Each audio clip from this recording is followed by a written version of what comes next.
And it all comes down to Game 7.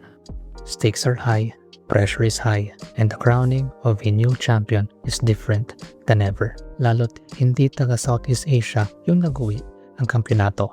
At tignan ko paano gumalaw ang team spirit, especially sa Game 7. And this game proves worthy of Championship Game 7 Masterclass. Kaya panoorin mo ito hanggang sa huli para may pakita ko sa iyo paano ginalawan ng Team Spirit ang Game 7 against the Mongolian Yangon Galacticos. Start tayo sa draft kasi dito nagsimula yung makaibang winning condition ng dalawang koponan. So it's a team fight lineup versus pick-off lineup. For Team Spirit, very common yung ganitong setup. Dalawang makunat, isang burst mage, marksman, tapos assassin jungle. Though medyo unusual yung lap pick kasi against an assassin meta na sobrang dulas ng mga heroes, mahirap ipatama yung ultimate mo with this hero.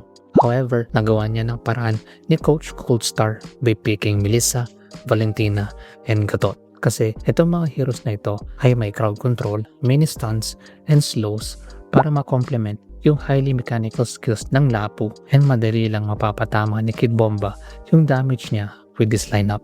For Yangon Galacticos, ito yung current meta natin ngayon. High burst mobile damage heroes with late game insurance marksman, tapos yung nauusong Belerik kasi ito yung common tank na pangsagot sa assassin meta. So dahil pick-off type sila, ito yung pick-off na sure pitas talaga kasi once may ma-stun yung Pakito, Belerik, or Suyo, mandali na lang mapapatama ng Selena yung pana niya. Issue yan minsan kapag Selena ka, hit or miss kahit marunong yung gumagamit. But with the draft of Coach Marks, may stun na kasama yung Selena para hindi maging walking target yung kalaban. Therefore, ang magiging issue on both sides is whether ma-ensure ng team spirit na lamang sila sa team fight or dapat masigurado ng Yangon Galacticos na kung may napitas, dapat sure kill. Kasi any of these three kaya mag-pick off, so nasa galaw ng both teams paano nila mapapagana yung draft nila. However, dahil team game ang Mobile Legends, yung may hawak na team fight na draft yung mananaig. Bakit? Doon papasok yung abusing the advantage. Alam ng team spirit na pagpitasan, lugi talaga sila. However, yung strength ng draft nila is may kaya mag-zone sa kanila na wala sa YG. Kaya dito, makikita mo yung zone na ginagawa ng core and mage ng team spirit para makuha ni Kid Bomba yung XP Krag and siya mauna na turtle ahead of the Pakito. And dito mo makikita yung complete zone ng team spirit para hindi mahawakan ng YG and turtle. Well, benefits talaga yan ng team fight na draft, and with the emphasis nila sa pag level 4 kay Kid Bomba, naging factor siya kaysa sa Pakito para makuha yung turtle. Though may advantage din yung mga taga Myanmar sa draft nila kasi once may napana talaga, walang takbuhan yan. Kaya may kita mo sa second turtle, both teams inabuso lang nila yung strength ng draft nila. Sa team spirit lineup, sa kanila yung turtle. While for YG, pick off type, so instead of contesting, trade na lang with the purple buff sa top lane. Pero yung game changer dito is in the 6 minute mark kung saan nilabas ng team spirit yung game 7 mastery nila, and that's understanding the loophole in the enemy's lineup. Kung merong mang downside yung pick-off draft ng YG is that kailangan merong mag-setup bago pumana yung Selena. Therefore, kung walang setup, walang pana. And kung walang pana, walang pick-off. Therefore, mawawalan ng visa yung draft ng YG basta mapigilan lang ng mga dragon yung taga-setup. And dito nila pinakita yon. Nung nag-check si Zoriguis and andun yung Belerik, no hesitation, poke agad kasi yan yung main setup hero sa draft ng YG. So once na-force yung flicker, for sure wala nang setup yung YG unless gusto nilang i-risk na Suyo or Pakito yung mga set.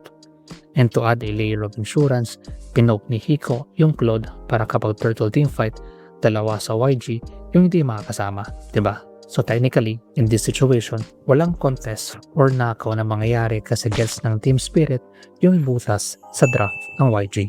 So that moment alone was the momentum shift kasi ang kailangan lang gawin ng team spirit is hindi makakasetup yung YG. And that will continue up until this moment kung saan nakahanap ng tempo yung Yangon Galacticos to go for a pick-off, especially knowing nasa harap yung Valentina. And they took advantage of that positioning ni Sunset Lover. So set up from Suyo, sabay pasok ng Pakito for the damage, and during that skirmish, may panang sumunod para masinta yung Herrera. And for the first time in this game, nakuha ng YG yung winning condition nila. However, it took a lot of effort and resources para lang mapabagsak yung two heroes ng Team Spirit. Kaya anong sagot ng TS? Understanding the loophole ng lineup not only ng kalaban pero pati yung draft nila. Kung divide and conquer ang ginagawa ng YG, edi huwag tayo mag-divide, mag-conquer lang tayo. Kaya makikita mo in this moment, hindi na naghiwalay yung Team Spirit and the rest was history. So aking analysis, a new era of dominance, and pinakita ng koponan ng Russia yung galawan and mastery nila, especially kapag Game 7 ang usapan. And yung mga ginawa nila is something similar how they maximize their team fight and advantages. Check mo tong video na ito kung saan nabigay ako ng breakdown ng mga essential traits ng Tail Page na similar sa Team Spirit para manalo sa isang laro. Check mo, baka di mo pa nakita. Eh kung di mo pa alam, nai-release ko na yung final full breakdown ko sa MPL Philippines Grand Finals Tail Page vs Team Falcons. So kung di ka pa member, sali ka na. Kasi after nito, let's go i-breakdown yung Grand Finals ng MC 2026. In English na rin siya, so open na rin for foreign viewers. Comment your thoughts below. Pakinggan natin yung mga yan. Thank you. Ama Plays. Let's go.